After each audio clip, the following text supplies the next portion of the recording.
Salut à tous, c'est Bismart. On est reparti pour une nouvelle demi-heure de discussion autour des grandes thématiques de l'actualité économique du moment. Au programme, alors il vient tous les ans, Olivier Weinstock, Agile Buyers, c'est la façon dont les acheteurs voient les évolutions de leur métier. Tous les ans, c'est intéressant. Là, c'est quand même particulièrement intéressant, avec, je dois avouer, sacrée surprise quand même. Enfin, en tout cas, des évolutions qu'on n'attendait peut-être pas. Voilà, je vais le dire comme ça. Donc, on va démarrer là-dessus. Et puis ensuite, un entrepreneur qu'on suit depuis de nombreuses années, entrepreneur scientifique d'ailleurs, Xavier Duportet. Il se battait il y a une dizaine d'années autour de la question des antibiotiques et de la résistance aux antibiotiques. Il avance, il développe des solutions. Alors, c'est vraiment de la biotech ultra performante et dans l'infiniment petit. Donc, on racontera ça dans la deuxième partie de cette émission. C'est parti, c'est Bismart.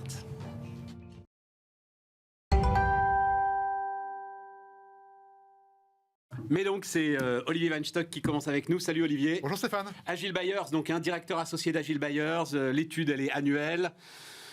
870 directions achats, c'est voilà. Ça qui ont répondu. C'est ça. Et c'est notre 15e édition de l'étude tendance Agile Buyers CNA. Cabinet de conseil en achat opérationnel et évidemment en partenariat avec le Conseil national des achats. Alors, on va y aller. Le premier truc qui est très intéressant, c'est entente illicite et situation de monopole chez les fournisseurs. Là, tu m'as appris un truc. Donc, le chiffre, toi, tu le connais par cœur, je le donne. 56% des directions achats pensent faire face à des situations d'entente illicite. Et toi-même, tu as décidé de mettre ça à la une. J'ai décidé de mettre ça à la une parce qu'en fait, c'est quelque chose de silencieux. C'est quelque chose qu'on ne voit pas. Ouais. Et puis même le mot cartel, il n'est pas toujours vu comme quelque chose de négatif. Je prends un exemple, l'OPEP. L'OPEP, c'est le cartel légal, officiel. Pourquoi ? Parce que c'est des pays qui s'entendent. Alors que si c'est des entreprises, c'est illégal. Sauf qu'il y a eu des condamnations absolument incroyables. La dernière, elle date de septembre.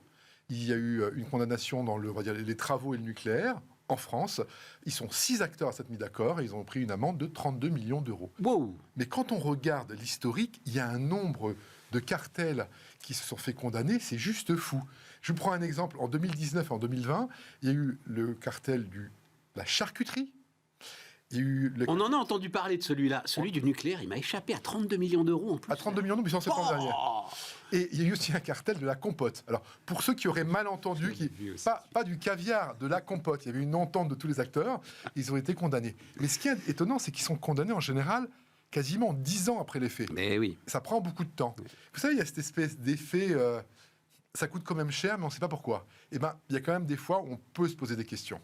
Regardez, je vais pas cibler des gens ou d'autres, mais il y a quand même quelque chose d'étonnant. Il y a certaines usines de concurrents, on a l'impression que leurs maintenances sont très, très simultanées, très organisées. Et c'est important que les maintenances, elles soient organisées parce que ça veut dire qu'il y a toujours du volume, mais il y a moins de volume, et donc les prix restent plus élevés. C'est exactement ce qui s'est passé. Je ne comprends pas. Je t'explique. Ils organisent à plusieurs la pénurie. Ah oui. C'est ce que tu es en train de me dire. Ah ben on peut le penser, oui. Sauf qu'ils ne disent pas qu'ils font une pénurie, ils disent qu'ils font des maintenances.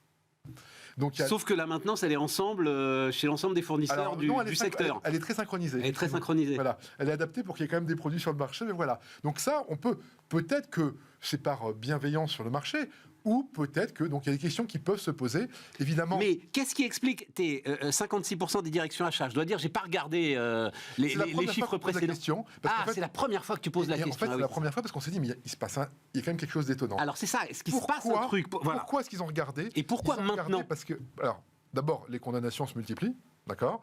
Il y a eu un historique il y a 15 ans où c'était les constructeurs de camions lourds qui se sont pris une amende entre 2 et 3 milliards d'euros pour entente. Mais les choses, elles se multiplient, on les voit arriver de plus en plus souvent.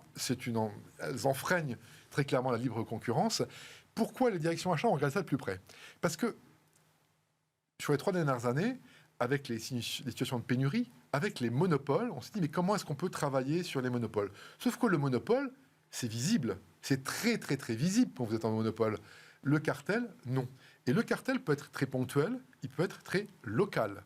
D'accord ? Il peut être pour une situation où il peut être organisé sur un certain nombre de marchés pendant longtemps. Donc, effectivement, les cartels, ça fait augmenter les prix des industriels et des particuliers. Parce que je voyais ça en lien, donc là on va pas en parler parce qu'on en a déjà énormément parlé, mais l'inflation est toujours présente, etc. On va parler réduction de coûts, hein. Mais l'inflation est effectivement pour certains acheteurs, la proportion est d'ailleurs assez faible, hein, quand même, raisonnable, mais un certain nombre de leurs fournisseurs ont été opportunistes, on va dire ça comme ça, et sans doute ont augmenté les prix au-delà de ce qu'imposait la seule inflation. Donc ce serait lié à ça finalement, c'est-à-dire si je vais prendre un petit risque et être un peu opportuniste avec l'inflation, c'est pas mal si je m'assure que mes concurrents font la même chose et si on se met d'accord pour y aller discrètement ensemble finalement. C'est un peu ce qu'on est en train de dire qui a pu voilà, arriver. c'est ça. C'est ce qui a pu arriver effectivement. Ah, ça veut dire que c'est intéressant, ça veut dire qu'il y a en plus un aspect quasi macroéconomique, puisqu'on sait, hein, on en a déjà beaucoup parlé, que la deuxième phase d'inflation, on va dire ça comme ça, a été dénoncée par la Banque Centrale Européenne comme une phase d'inflation assez largement opportuniste de la part des entreprises. Voilà. Bon, pas mal. Alors, deuxième élément, la dépendance chinoise remise en cause. Oui. Alors là, vœu pieux, Olivier. Attention, on n'a pas dit qu'ils allaient sortir de la Chine. Non. Ils disent qu'ils s'allègent. Ouais. Parce qu'en fait, il n'y a pas besoin d'être un expert en géopolitique pour se dire qu'il y a quand même un petit risque avec la Chine. C'est clair. Donc l'idée, c'est de se dire, OK, comment est-ce qu'on s'allège? Et d'ailleurs, on explique comment est-ce qu'ils s'allègent par ce qu'on appelle le double sourcing. Double sourcing, c'est dire, je vais prendre deux sources, d'accord? Je vais être extrêmement concret. Ce qui vient de se passer il y a quelques jours en mer Rouge, ou ailleurs avec des bateaux, où il y a des problèmes d'approvisionnement, les Tesla, Mais je suis persuadé qu'il y a beaucoup plus de gens qui auraient été impactés s'ils n'avaient pas créé des doubles sourcing. C'est évident qu'il y a eu cette situation. Donc c'est ce qu'on a appelé à un moment Chine plus 1. Je crois que c'est Apple d'ailleurs le premier qui a employé ce terme-là. Chine plus 1, c'est ça. Alors, en l'occurrence, Apple a été explicite sur le fait que c'est ce qu'il voulait faire. Exactement. Et ils choisissent l'Inde et le Vietnam d'ailleurs, hein, en partie comme alternative. Donc en tout cas, c'est la logique, et c'est logique de se dire on va se prendre une deuxième source. Le problème, c'est qu'effectivement, on sait que ça coûte plus cher. Mais oui. Voilà. Mais non, et puis évidemment que une imbrication de chaîne de valeur sur tout ce qui est, bon, on va pas la prendre à notre audience, sur tout ce qui est électronique grand public, etc. Enfin, tu peux pas finalement c'est pour ça que tu ne peux pas le faire sur tout. Par contre, tu allèges ta dominance. Et on n'a jamais dit qu'ils allaient sortir. On a dit qu'on allège. Et puis quand on voit tous les problèmes qu'il y a pu avoir, certains n'ont pas été anticipés, la gestion du risque, on en parle bien dans l'étude, les directions achats, tu vas sans doute parler des réductions de coûts, mais la gestion du risque, c'est une obsession, parce que ça ne sert à rien d'avoir un produit moins cher s'il n'est pas livré et qu'il arrête une usine. Donc effectivement, la gestion du risque, c'est fou. Tiens, juste sur la gestion du risque, je m'arrête 2 secondes. Vas-y, je t'en prie. J'ai une question pour toi, pour une fois, c'est moi qui la pose. Allons bon. À ton avis, quel est le fournisseur de l'informatique des JO 2024? Atos, malheureusement. Voilà. Alors, ouais, mais je crois que c'est sécurisé ce contrat-là, Olivier. J'entends bien. Je prends cet exemple pour dire que... Et Atos est historiquement un fournisseur des... Oui, tout à fait. Mais pour dire que la gestion des risques, c'est des choses qui peuvent être, même si elles sont très organisées, qui vont se gérer au jour le jour. C'est sans doute sécurisé. J'ai aucun doute qu'il y en a qui en est sur froid en ce moment. T'as raison, et t'as raison de... Alors, c'est pas notre sujet, mais j'y pensais pas. Et ça donne la mesure de la rapidité avec laquelle une situation peut se détériorer et une boîte de la taille d'Atos s'effondrer. Parce que s'il y avait eu le moindre doute, il y a, j'en sais rien, 4 ou 5 ans, quand ils ont passé le contrat, le comité des Jeux Olympiques ne l'aurait pas passé, évidemment, ce contrat. Donc c'est... Ouais, non, t'as raison, c'est intéressant. Et c'est vrai qu'on voit aujourd'hui des coups de boutoir, on va dire ça comme ça, qui sont... Bon, mais attends, parce que ce qui m'intéresse, donc effectivement, géopolitique et stratégie achat, là aussi, j'ai décidé de faire un peu l'impasse là-dessus, on en parlait beaucoup l'année dernière, c'est très présent, tu le dis. Mais ce qui est surprenant, et on va le voir sur l'un des graphes que je voulais présenter, l'un de tes graphes que je voulais présenter, c'est sur le Made in France. Ce qui est surprenant, c'est que ça ne veut pas dire relocalisation ou insister sur une stratégie Made in France. Alors, sur le Made in France, c'est intéressant. C'est un peu complexe. Faut qu'on voit, on le verra. On le voit, le graphe, là, parce que c'est une rechute, quand même. Donc voilà, qu'est-ce qu'on dit? On dit qu'il y a un désintérêt, pour la première fois depuis longtemps, pour le Made in France. Je vais vous l'expliquer d'une façon extrêmement simple. Vas-y. Le Made in France, ça a été une valeur refuge en cas de pénurie. On achetait français parce qu'il y avait de la pénurie. On disait on va acheter local. Comme ça nous permet d'avoir les produits. Et donc cet intérêt pour le Made in France, qui était conjoncturel, a eu lieu pendant 2 ou 3 ans. Donc la retombée qu'on a est liée à la valeur sécurisation du Made in France. C'est pas qu'il y a un désintérêt structurel. Mais Attends, moi j'ai lu Est-ce que t'as vu l'étude. quelqu'un Attends, j'ai lu l'étude Agile Buyers que tu connais un peu. T'as eu raison. Question, très bonne question. Votre entreprise a-t-elle prévu une politique volontariste sur les aspects de relocalisation en France ? 71% répondent non. Oui, c'est sur le volontariste Oui, mais tu es obligé d'être volontariste si tu veux refaire, si tu veux relocaliser ou travailler, on va dire ça comme ça. Faire du sourcing en France, tu es obligé d'être volontariste, Olivier. Il y a des endroits où ça peut être intéressant parce qu'il y a des marchés. Non, mais même tu es obligé de tordre les appels d'offres, au niveau des règles, et ça tu le sais mieux que moi, même au niveau des règles aujourd'hui des appels d'offres, c'est compliqué en fait de privilégier le Made in France. Donc tu es obligé d'être volontariste. Oui et non, si tu es dans le B2C, comme la valeur pour le client final, pour la consommatrice, ça a une valeur, tu es prêt à payer, tu peux payer plus cher, si cette valeur, tu peux la remettre en aval. Ça fait du sens. Sauf que, surtout, ce qu'on dit là, c'est que c'est la première fois où le Made in France est considéré comme étant aussi cher. Il y a 5 ans, on disait que le Made in France n'était pas considéré comme cher, tout le monde disait mais c'est pas possible, c'était le cas. Et l'autre point, c'est qu'il y a beaucoup de contraintes à acheter Made in France.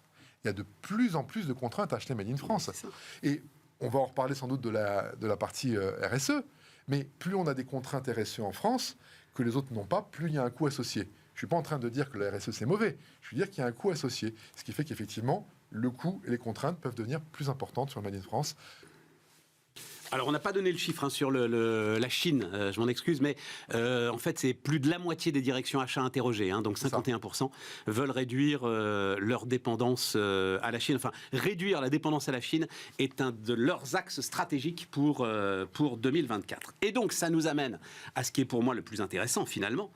Avec effectivement l'histoire des cartels, mais on attendra d'avoir un petit peu de... Je ne savais pas que c'était la première fois que tu posais la question, donc on va attendre d'avoir un peu de retour de track record. C'est l'augmentation des objectifs de réduction de coûts. Donc là aussi, c'est le deuxième graphe, le deuxième slide que je voulais montrer. Comment votre direction évalue-t-elle en priorité la performance achat ? Économie réalisée, boum, pulvérise tout, vous voyez, c'est la grande barre bleue, donc c'est 59%. Et derrière, c'est des miettes. Donc gestion de la relation fournisseur quand même, il y a encore un élément à 2 chiffres, et puis ensuite risque contractuel, contribution au chiffre d'affaires, qualité des fournisseurs, et donc on arrive à 4% pour la RSE. Stéphane, il faudrait pas nous la faire. Olivier, il faudrait pas nous la faire à l'envers. Ah mais moi, qu'est-ce que je fais toujours 2 ans sur ce sujet. Ça fait 2 ans que les prix augmentent d'une façon incroyable, qu'il y a une inflation qui est insupportable pour tout le monde. Là, on est en train de dire que les directions achats vont essayer de minimiser le coût, alors que en même temps, on a un PIB qui progresse plus trop. Donc, le fait que les entreprises veuillent restaurer leur marge, c'est normal et c'est même sain. Et on est dans un environnement où il y a toujours les prix qui augmentent. Donc, effectivement, faire attention à l'évolution du prix, c'est important. Ce qui est intéressant aussi, et qu'on aurait pu montrer, c'est comment est-ce qu'ils réduisent les coûts. Il y a certes de la négociation, mais il y a de plus en plus de leviers intelligents de réduction de coûts. Par exemple, une meilleure gestion de panel. Meilleure gestion de panel, ça veut dire qu'il y a un endroit où on a 3 fournisseurs, et ben on passe à 2 fournisseurs. Ça veut dire que ces 2 fournisseurs en donnent plus de volume, et donc ils peuvent baisser les prix. Il y a travaillé sur les spécifications. Après, on n'ira pas pleurer sur les cartels, si on a cette logique-là. Moi, je referme la parenthèse. Vas-y. Ouais, et donc, il y a plein d'outils intelligents pour réduire les coûts. Le travail sur les spécifications, le travail. Je ne sais pas si tu te souviens. Non, mais on est d'accord, Olivier. Ma question, on n'est plus dans les équipementiers automobiles des années 2000. Ok, là-dessus, j'ai aucun problème. Non, c'est juste que il y a quand même une Arlésienne qui résonne depuis 2-3 ans sur les critères RSE au sein aujourd'hui de la performance achat. Allez, on va dire que les choses ne bougent pas beaucoup, voilà, pour être raisonnable. Je ne sais pas pourquoi naturellement tu veux opposer systématiquement la RSE avec les critères de réduction de coûts. Il y a des fois où ça va très très bien. Non, Olivier, c'est pas vrai. Non, je suis désolé. Je pense que ça n'est pas vrai.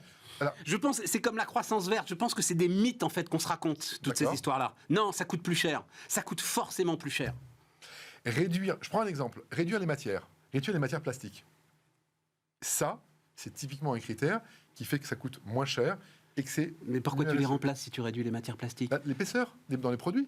Classiquement, c'est un classique. C'est des points de détail. Mais sinon, tout ce qui est massif, Arcelor, on vient d'annoncer un plan de décarbonation de l'acier d'Arcelor à combien 3-4 milliards d'euros, là. Formidable, bravo. À quel prix va sortir l'acier? Forcément plus cher. Obligatoirement plus cher. Dans ce cas-là, on est d'accord. Mais je suis en train de dire que ce n'est pas systématique. Bon, enfin, en tout cas, le sujet réduction de coûts, économie... Non, mais parce qu'on parle aussi aux acheteurs. Le post-achat, il prend de la valeur pour les directions générales à partir du moment où, j'ai presque envie de dire, il fait son boulot, c'est-à-dire qu'il achète au meilleur coût. En ce moment, c'est son sujet.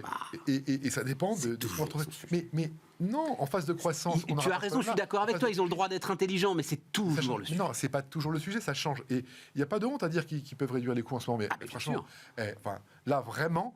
Ça ne va pas m'arracher une larme quand on voit les hausses qu'on s'est pris. Le fait que les acheteurs... Ils sont répercutés. Le fait qu'il y a eu tellement de hausses que le fait qu'ils veuillent réduire un petit peu, c'est vraiment... S'il y a une année où tu ne peux pas me dire ça, Stéphane, c'est cette année, après les hausses qu'on s'est pris. Bon. Ah oui, je me disais, non, c'était sur cette histoire RSE. C'est un sujet qui revient assez régulièrement de la part des directeurs RSE, en fait, dans cette discussion au cœur de l'entreprise. Et il n'est absolument pas question, évidemment, de caricaturer tout ça. C'est une discussion passionnante. Ce sont des entreprises qui, quasiment toutes, de toute façon, contraintes ou choisissant de le faire, se sont engagées dans une forme de décarbonation. Et le sujet, c'est le sujet de la formation des acheteurs. Et j'aimerais bien que l'année prochaine, tu soumettras le truc au Conseil national des achats, s'ils sont d'accord. Oui. Mais est-ce que les acheteurs passent, j'en sais rien, moi, 5, 10, 15, 20 heures à se former? Jean Covici, il dit qu'il faut 30 heures. Sur le sujet carbone, tu vois, sur le sujet réchauffement. Effectivement, ça arrive et ça va ensemble. On a de la chance, je parle de la France spécifiquement, on a beaucoup de très bonnes écoles d'achat qui existent depuis longtemps. Les premières écoles d'achat se sont créées il y a à peu près 45 ans, ce qui est assez étonnant, où la RSE est étudiée d'une façon extrêmement extensive. Bon, super. Bon, merci pour tout ça. On a fait le tour, donc... alors oui, on n'a pas le temps, mais digital, intelligence artificielle. De toute façon, la question que tu poses, c'est, on va voir. C'est un peu ça la réponse. Oui, mais ça commence. Voilà, ça commence. Ça commence d'une façon un peu significative, mais effectivement, ça commence. Ce sera la grande thématique de l'année prochaine. Ça peut. On se retrouvera l'année prochaine pour parler. Avec plaisir. Merci Olivier. Évidemment, on peut retrouver l'étude sur le site Agile Buyer. Sur le site Agile Buyer et j'imagine Conseil national des achats aussi. Sans doute. Sans doute, oui, voilà, mais c'est pas ton sujet. Ton sujet, c'est Agile Buyer. Olivier Van Stock, donc, qui était avec nous et on continue cette session de Bismart.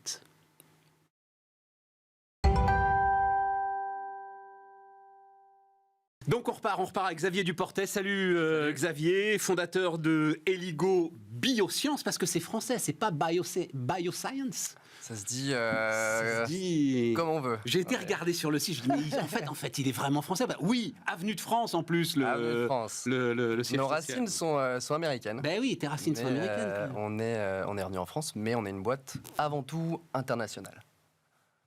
Plus de 60% de nos employés sont internationaux. Et donc ça veut dire, parce que je regarde, c'est très très bien foutu d'ailleurs, le site, c'est très chouette, ça donne vraiment, alors pour le coup, en termes d'attractivité, malheureusement je ne suis pas biologiste, etc., mais ça donne envie de rejoindre le truc. Merci. Et, voilà. Et c'est fait de manière assez simple. Voilà, c'est pas un espèce de délire de création, etc. Non, c'est très simple, mais on voit des gens avec qui on a envie de travailler. Je referme la parenthèse. Ça veut dire que la moitié de ces gens-là, ils sont, ces gens-là. Alors, ils sont tous en France. Ils sont tous en France. Mais ils viennent d'horizons de pays très variés. Xavier, je crois qu'on s'était parlé dans une autre vie en ce qui me concerne, et visiblement toi aussi, parce que à l'époque, tu te battais contre la résistance aux antibiotiques. Exactement. Sujet majeur, voilà, et qui reste majeur aujourd'hui. Est-ce que ce dont on va parler là, ces espèces de petits vecteurs là qui vont aller attaquer les bactéries, c'est dans la droite lignée de la bataille contre la résistance aux antibiotiques, ou est-ce que tu as pivoté parce qu'à un moment, il faut faire un produit qui puisse se vendre? C'est une très bonne question. Je pense qu'il y a eu des avancées technologiques et puis il y a eu une confrontation au marché, évidemment, au potentiel de marché aussi.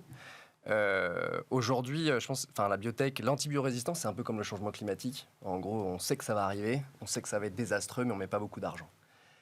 Aujourd'hui, les boîtes qui développent des antibiotiques, si on regarde quasiment toutes celles qui sont arrivées jusqu'à la fin de développement d'un antibiotique, donc qui a été approuvé par les autorités de réglementation, en gros, leurs valeurs boursières ont complètement dégringolé, ont fait faillite, parce que juste le système de santé aujourd'hui ne valorise pas l'antibiotique. Ça coûte 2 € ou quelques centimes, et ça sauve une vie, alors que le cancer...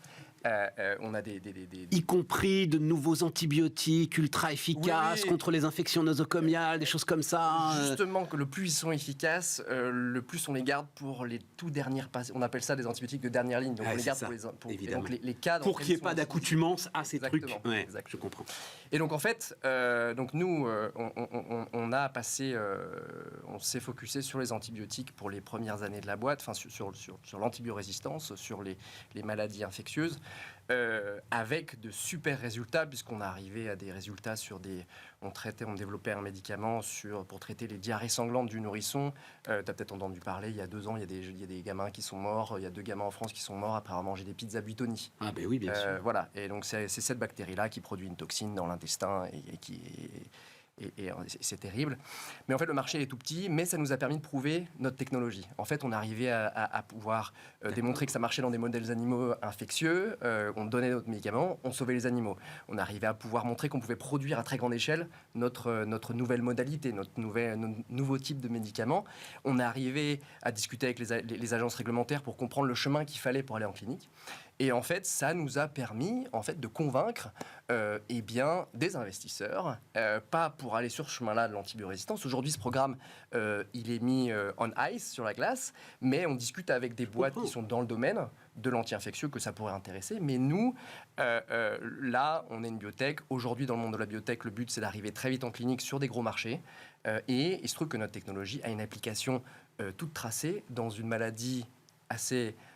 importante, avec un énorme marché qui touche 3% de la population mondiale, c'est l'acné modéré sévère. Donc c'est pas l'acné cosmétique. Oui, c'est ça, je tiens à te dire, c'est l'acné qui défigure vraiment. C'est l'acné où on a plus de 40 lésions inflammatoires sur le visage.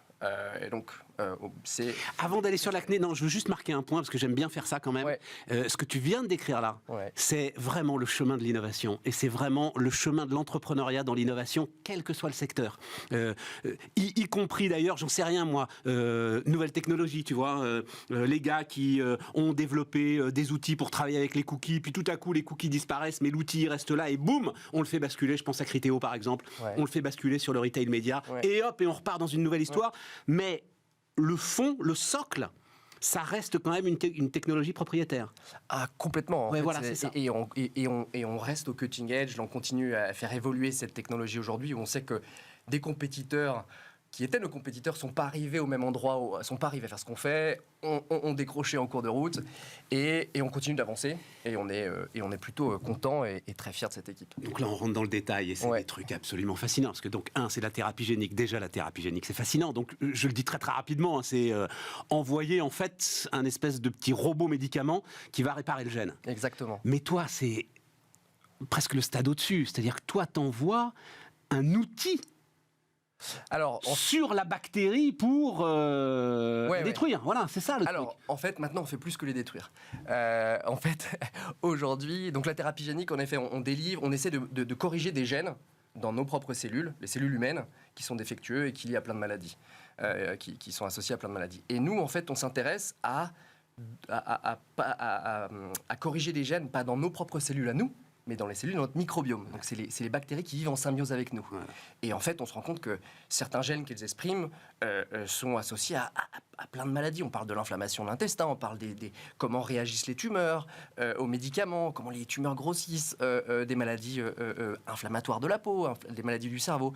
Et en fait, nous, ce qu'on a développé, c'est une technologie qui nous permet de délivrer en effet des outils dans ces bactéries pour soit découper et détruire leur génome et les tuer, soit modifier de façon très spécifique leur génome, ou la troisième chose qu'on a développée, et ça c'est assez chouette, c'est de pouvoir les utiliser comme des petites usines de production locales. Donc en fait, au lieu de prendre un médicament, on le fait produire par nos bactéries. Et donc c'est produit de façon très locale, ça limite les effets systémiques, et ça c'est assez intéressant. Et ces outils, c'est alors ces fameux... fameux, ils sont devenus fameux depuis que Emmanuel Charpentier a eu... le prix Nobel. Le prix Nobel de... Médecine.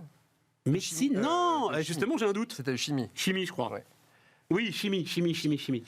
Et ils sont devenus, et ça je pense qu'on n'en parle pas assez en France, mais ils sont devenus encore plus fameux parce qu'il y a la première thérapie avec CRISPR qui a été approuvée il y a quelques semaines, mois, sur les patients de la bêta-thalassémie. Donc maintenant, on sait... Donc on le dit là, parce qu'on a dit, c'est des ciseaux, c'est ça? C'est vraiment l'image qu'on peut prendre? Exactement, c'est des petits ciseaux qui peuvent découper l'ADN, c'est ça, qui peuvent découper en fait notre code génétique et le modifier. Mais donc à l'intérieur de la bactérie? À l'intérieur de nos cellules, et nous on le fait dans la bactérie. Dans la bactérie? C'est ça. Et nous on le fait dans la bactérie. En fait, on est les premiers à montrer qu'on pouvait l'utiliser en dehors de nos cellules, qu'on pouvait l'utiliser dans les bactéries. Et c'est plus intéressant.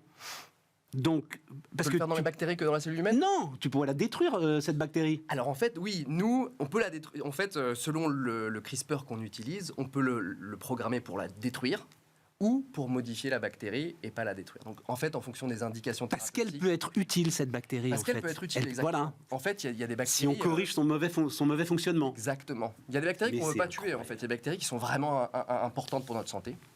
Et